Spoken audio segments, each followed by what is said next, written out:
kábíyèsí rẹ o. Yes Lord. Yerika pari mayanda. Thank you Father. Yes o, a fẹ́ sọ ta ló pa Bísí Kọ́mọláfẹ́. Nídìí kíní yẹn kó dáhùn lọ kó tètè kó pẹ́. MC ló pa Bísí Kọ́mọláfẹ́. MC Musiliu tó ń pè ní ọmọ àbẹ̀bí Musiliu tó ń pè ní MC tí alias ẹ̀ ń jẹ́ MC, òun ló pa Bísí Kọ́mọláfẹ́. Bóyá ẹ sì máa rántí ẹ̀ tó kú ní on the 1st of 2013. Wọ́n ṣe ń wèsì ògo lélẹ́yìí o. Ilé tó gbà fún ọmọ yẹn òun ló ń fẹ́.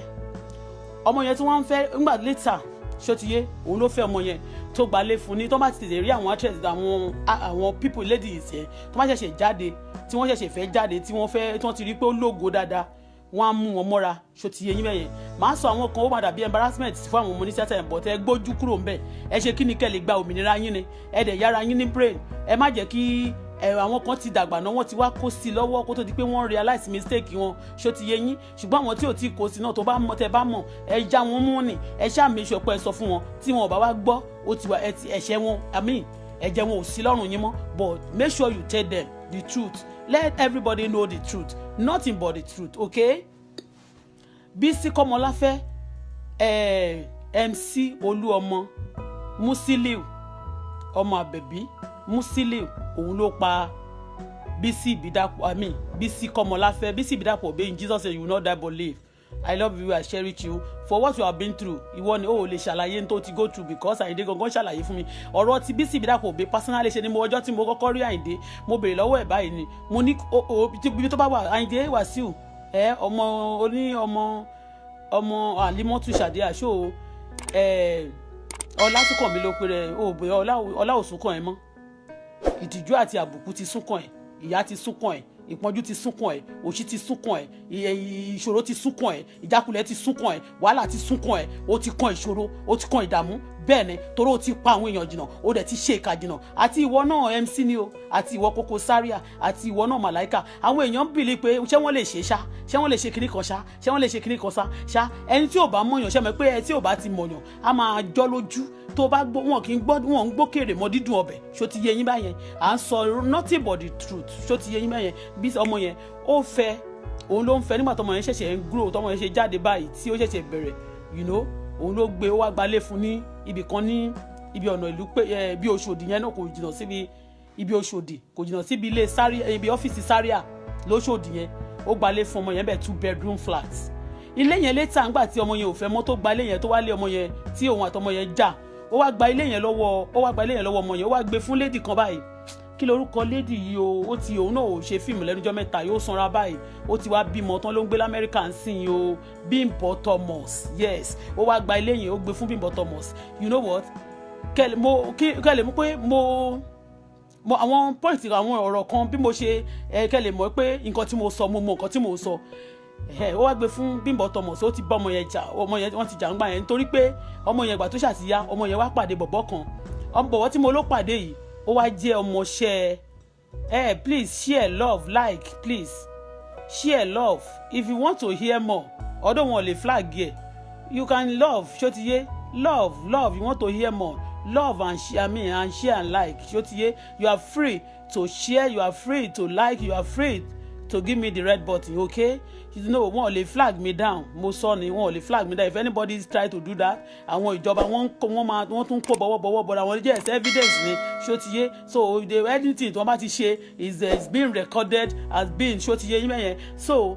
ó wá gba ilé yẹn lọ́wọ́ ọmọ yẹn ó wá gba ilé yẹn ìgbà tó gba ilé yẹn lọ́wọ́ ọmọ yẹn ó gbé fún Bímbọ́ Thomas nígbà yẹn Bímbọ́ Thomas ló gbé fún Bímbọ́ Thomas so ọmọ yẹn wá ti rí ẹnìkan tó fẹ́ ní Amẹ́ríkà ńgbà yẹn wọ́n pe bọ̀bọ́ yẹn ní Túndé ìjà òdọ́là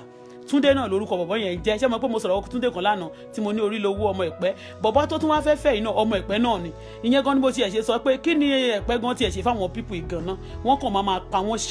ṣà ń pa àwọn èèyàn so òun ló pa Bísí Ìbídàpọ̀ Bísí you will not die in Jesus name you will not die but live I pray for you in Jesus name you will not die but live to the glory of God.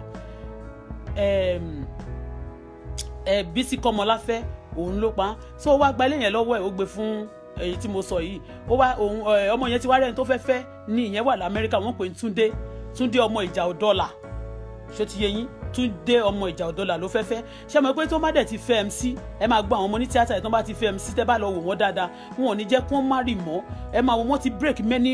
many home wọn ṣé ti yé yín bẹ́ẹ̀ Fathia Balogun àwọn ló break home ẹ̀ wọ́n ṣe wà yẹn bọ̀ tọ̀rọ̀ Fathia kọ́ la fẹ́ sọ lénìí Fathia àgbà tó kọ́kọ́ mọ̀ wọ́n tó máa rí pé òun ti mọ̀yàn gbà yẹn tán ti TMC Fathia wọ́n ṣe gbogbo ẹ̀ wọ́n máa kọ́kọ́ pínra ẹni yẹn sọ́wọ́ ni o wọ́n máa ṣe torí iṣẹ́ tán ti lò fún wọn ò ní jẹ́ kó marry mọ́ so that wọn ò ní jẹ́ kó marry mọ́ ṣó ti yẹ yín bẹ́ẹ̀ yẹn wọn ò ní jẹ́ kó marry mọ́ so wọ́n ti ṣe many things wọ́n ti ṣe many things tó máa ṣe torí àwọn ọmọ ní tàtà mo fẹ́ mẹ́nu bà ní àárọ̀ yìí kó tó di pé mo lọ sí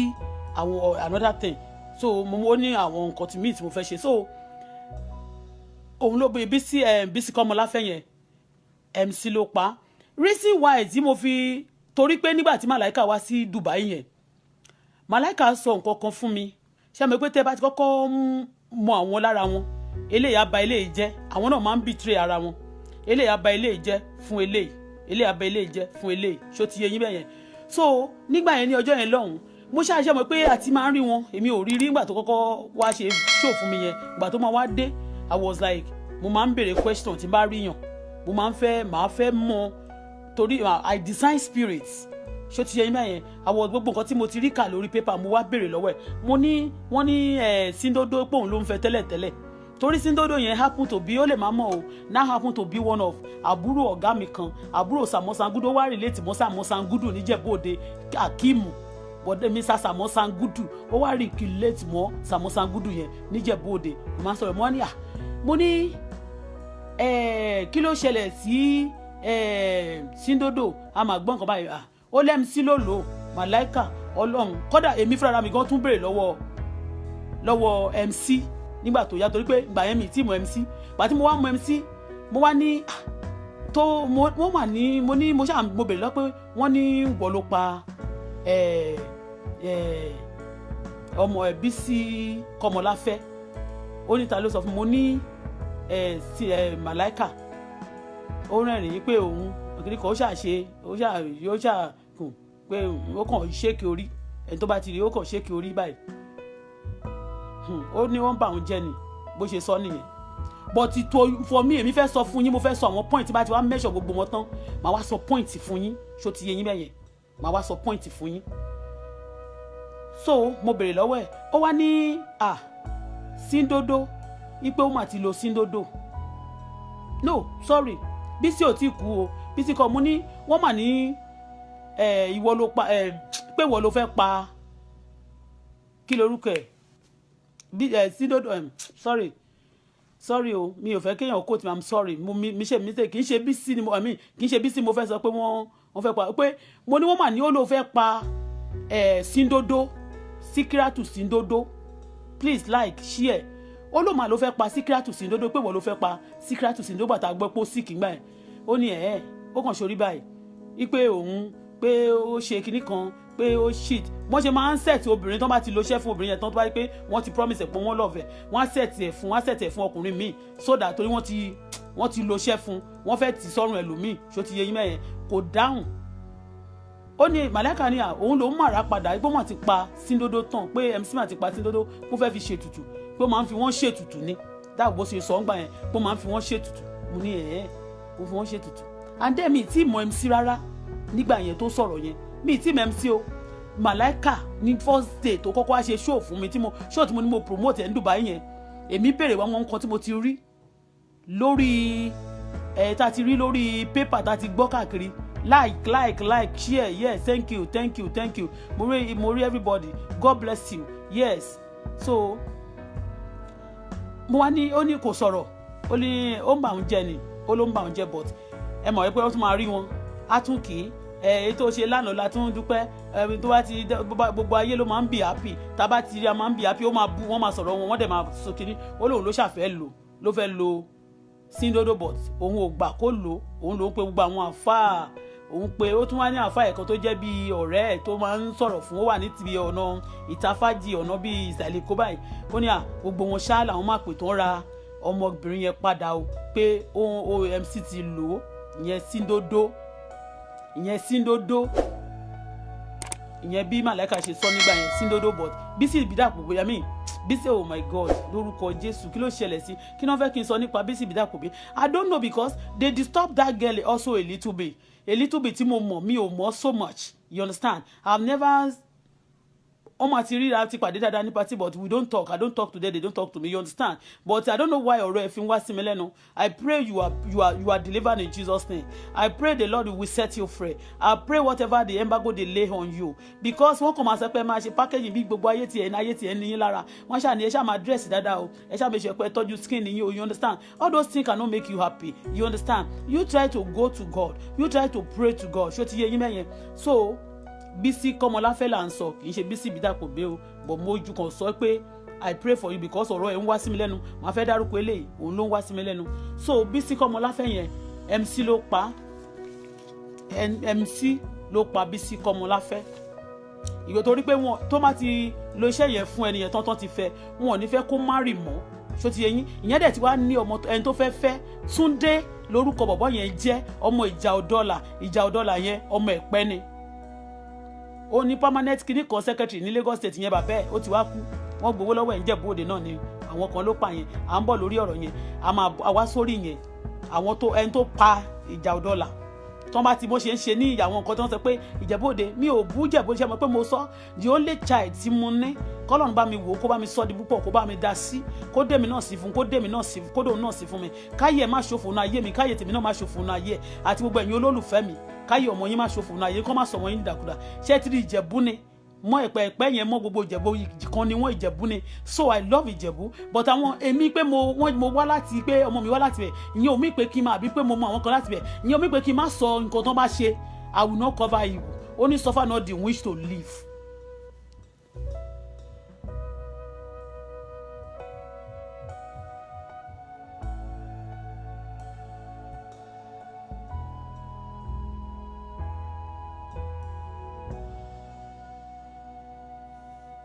So MC tó bá ti lo iṣẹ́ yẹn fún wọn, ní tí mò ń sọ fún yín rèé, tó bá ti lo iṣẹ́ fún àwọn people yẹn, tó bá ti lo iṣẹ́ fún àwọn people yẹn, tó bá ti lo iṣẹ́ fún wọn, ò ní jẹ́ kó marry mọ́. Tó bá fẹ́ marry, ó bá ti rí pé ó fẹ́ fi tipátipá marry, wọ́n máa pa ni, kò ní marry. Àwọn ẹlọ́gbò wọn torí many of them máa ní wọn ò sílé ọkọ, kò wú many of them o. Mojí Ọláìyá ló kù tí mo fẹ́ sọ ń sìn. Ṣé máa rí pé wọ́n dààmú Mojí Ọláìyá yẹn títí ó fi kú ni, may her soul rest in perfect peace. Ẹ wo ìdààmú àti ẹkún ayérayé tí wọ́n kó ìdílé ẹ̀ sí, ìyá ẹ̀ particularly. Ṣó ti yé yín? Ìyá ẹ̀yẹn ó dá mi lójú pé ó máa love pé kóun kú, kọ́mọ yẹn ṣe dáadáa fún un, kó pèrò kí gbogbo àwọn èèyàn. Ṣó ti yé yín bẹ́yẹn? kóun kú dàbọ́n ṣe fún. Ṣó ti yé yín bẹ́yẹn? So mo dẹ̀ fẹ́ sọ ìyẹn tí Mojí Ọláìyá kẹ́ máa wò ó, kẹ́yìn náà ẹ̀yin ọmọ oní tíátà, mo sorry láti sọ, ẹ máa ní pé ó yá kí ló ṣe tó ń gbẹ̀rẹ̀, ẹ wà careful. Ẹ má jẹ́ kí wọ́n máa tó torí kọ́bọ̀kọ́bọ̀. Ọlọ́run tó ti fún yín destiny, tẹ́ bá farabalẹ̀, àwọn àti torí ẹ̀rọ máa ṣe sọ pé àwọn stars Nàìjíríà òun mi àwọn kan pé wọn ò ń gòkè, wọn ò ń ṣòwò ṣe kíní kan, àfi kan ṣe kíní kan. That is not like that in other country. Tẹ́ bá ra àwọn celebrity, àwọn celeb àbí kílẹ̀ lẹ́yìn wọ́n jẹ́ ní other country like ìlú àwọn America yẹn, tẹ́ bá rí wọn, ẹ ti understand?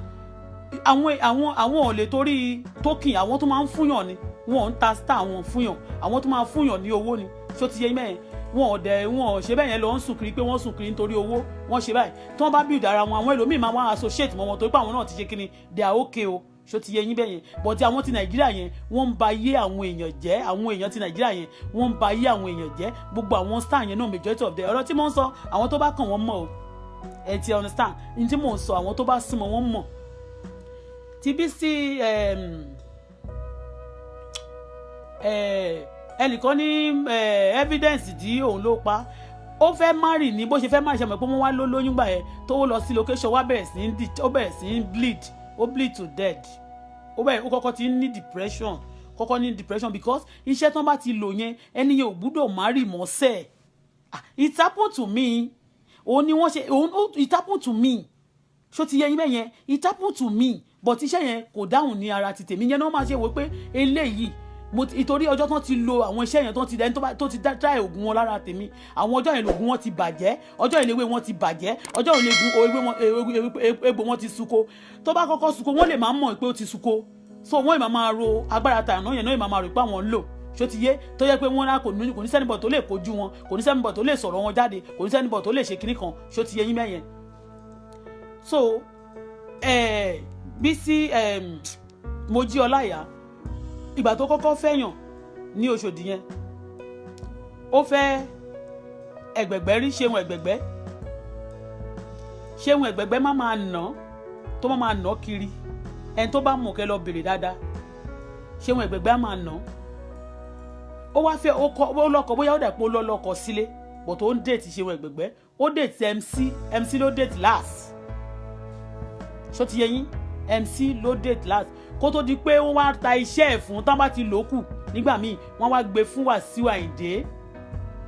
tí MC bá ti jẹ iṣẹ́ kan Zaria ló máa kọ́kọ́ jẹ iṣẹ́ yẹn Zaria yẹn náà you are a bad ó tún bad gan Zaria yẹn torí ẹ̀ ní MC gan ò ṣe lè do without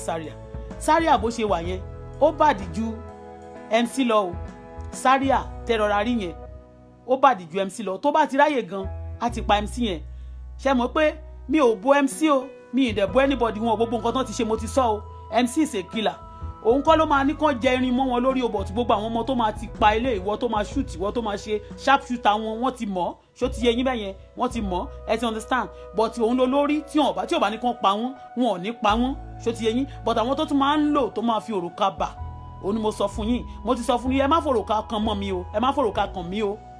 àyíṣò mo máa ń sọ tí àwọn ọmọ wọn bá dé sínú ilé wọ́n ní kí àwọn adití kó ba lè gbọ́rọ̀ ńgbà míì wọ́n náà máa sọ létí ọmọ ẹ̀ so that ọmọ ẹ̀ á fọwọ́ júwe fún táwọn kan ọlọ́mọ kan tí ó máa ń wá sọ́dọ̀ mi láwọn ọmọ wọn yẹn tán bá ti dé sọ́dọ̀ mi máa ní òrùka tẹ́ máa ń lò kiri I used to tell them ṣé wọ́n máa rí pé obìnrin yẹn máa ń sọ̀rọ̀ wọ́n rò mọ́ ọmọ pé ọ̀rọ̀ mi nítumọ̀ ẹ má fòrùka kàn mí o ẹ má fòrùka kàn mí o I used to tell them ẹ má fòrùka kàn mí ẹ má fi òrùka kàn mí ẹ Zaria àti wá ṣe tiẹ̀ ní kò ṣe ní white mọ́ ó máa ń gbé òrùka ńlá kan kìrìgbà báyìí ó máa ń gbé sọ́wọ́ òrùka iṣẹ́ burúkú ni wọ́n ti gbé kan sábẹ́ ẹ̀ ṣó ti yẹ yín mẹ́yẹn ó máa fi ń kànyàn lórí ó máa fẹ́ fi kànyàn ní tó bá ti rí ẹ ṣá á fẹ́ fọwọ́ kọ ẹ lọ́rùn Koko Zaria nìyẹn àwọn MC náà máa ń fẹ́ ṣe ṣó ti yé so wọn ò ní fẹ́ tí wọ́n ti ẹni yẹn bá ti ṣe wọn ò ní fẹ́ kó fẹ́ èèyàn mọ́ so ó ti wá fẹ́ MC ó dà pé wọ́n ní Zaria ló kọ́kọ́ fẹ́ ṣó ti yẹ yín mẹ́yẹn wọ́n ní Zaria ló kọ́kọ́ fẹ́ tó máa ṣe tán ó máa fúnlé wọ́n máa tún pé wọ́n máa tó ṣe tán torí ó ti sọ fún ọkọ mi rí njọ́ tí mo lá kọ́kọ́ dé sílé ẹ̀ báyìí ló sọ pé Auto jẹ́ kí òun gbé ọkọ ẹ̀ jáde kó òun ní kí bó ṣe sọ leléyìí o tí n bá parọ́ mọ́ Ọlọ́run ṣèdájọ́ tí n bá parọ́ mọ́ Ọlọ́run tí n bá parọ́ mọ́ k'Ọlọ́run ṣèdájọ́ fún mi tí n bá parọ́ mọ́ Ọlọ́run kò ṣèdájọ́ fún ọ kó túbọ̀ máa tú wọn ní àṣírí káàkiri àgbáyé kó bà gbogbo ewé àti egbò wọn jẹ́ kó bà ògùn wọn jẹ́ Ọlọ́run kò fi wọ́n ṣẹ̀sín gbogbo ẹ̀jẹ̀ tán ti ta sílẹ̀ kó bẹ̀ṣẹ̀ wọn wò kó gbé ẹ̀ṣẹ̀ wọn kó gbé wọn já gbangba kó gbé wọn sí ìta gbangba bẹ́ẹ̀ ni so ó wá ní jẹ́ kí ọkọ ẹ jẹ́ kóun gbé jáde òun máa kọ́kọ́ pe Fathia Balogun kó ṣeré fún kó òun àti Mojí Ọláìyá kan gbé lọ lẹ́bù tó le kan gbé ọkọ mi kedere ó gentle ìṣe ìkọ́yẹ́ tẹni tó bá mọ̀ ní ẹnìkan wà lórí tó máa ń wà lórí kíní ìbọ̀dá yẹn bọ̀dá Abidin ó mọ̀ wọ́n ti jọjọ ṣiṣẹ́ ní báǹkì ní Èkó báǹkì rí so he's a very gentle person so lọ́yìn yẹn wá sọ pé wẹ́ẹ̀ irú àwọn wòlélẹ̀ nìyẹn máa wá dọ̀jì sínú ilé kò ń fẹ́ gbogbo orú ọ̀rọ̀ bẹ́ẹ̀ ní tí Zaria máa ṣe ló máa sọ fún gbà yẹn because wọ́n rí pé ayé wa settle they looking for a way to just set our òun náà kọ́kọ́ bá sọ bí pé kán gbé jáde tó bá jẹ́ pé ó tẹ̀lé wọn lọ ọkọ mi ló ní kí n kọ́kọ́ tẹ̀lé wọn lọ sí Òṣòdì dé wọn yẹn o mo sọ fún yín tẹ́lẹ̀ ọkọ mi nígbà tó ṣáà disturb invite wọn mo ní èmi ò ń lọ wọ́n ní kíní kan ó tiẹ̀ lọ́mọ ìyálọ́jà kan tó wá tó jẹ́ pé ọmọ Bọ́lá Tinubu ó máa ń wá àwọn commissioner gbogbo làwọn máa ń pè ló máa ń wá ìwà máa ṣe ìwà máa ṣakọ máa sọ ìbò òṣì kan mi ò ṣe ti understand àwọn tí mo bá ṣe ọmọ olóyìnbó lọkọ mi you understand so ọkọ mi ni wọ́n kọ́kọ́ gbé sílẹ̀ yẹn ọkọ mi wá ní kò fẹ́ wá ní tẹ̀lé wọn lọ òun ò lọ tẹ̀lé wọn invite kó má dà pé àwọn reject ẹ̀ so ọkọ mi ni wọ́n kọ́kọ́ nọṣẹ́ yẹn sí you understand àwọn máa gbé lọ level kan àwọn máa ṣe kíní kan ọkọ mi wá wò pé what kind of nonsense is that because a máa church ni a máa ń lọ pé ó look horror to us ó look rubbish ó look somehow nígbà tí a gbélé ẹ̀ tí mo sọ pé a gbélé Koko Zaria o so ọgbà tó ṣe tán ó gbé fún ó wá gbé MC náà ló fẹ́ last MC ó wá gbé MC ló wá lùgbà tí MC fẹ́ tán ló wá gbé fún Àyìndé Wàsíù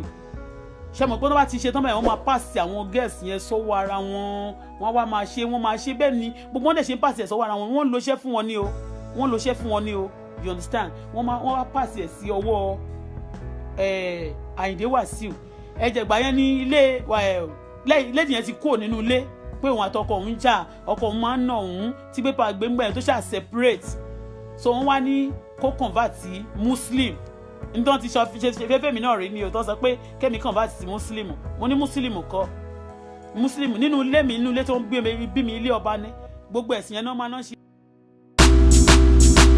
Every time when I look around and I see my babe, I just want to fly to the sky and hold you. I just to show you love and affection, baby.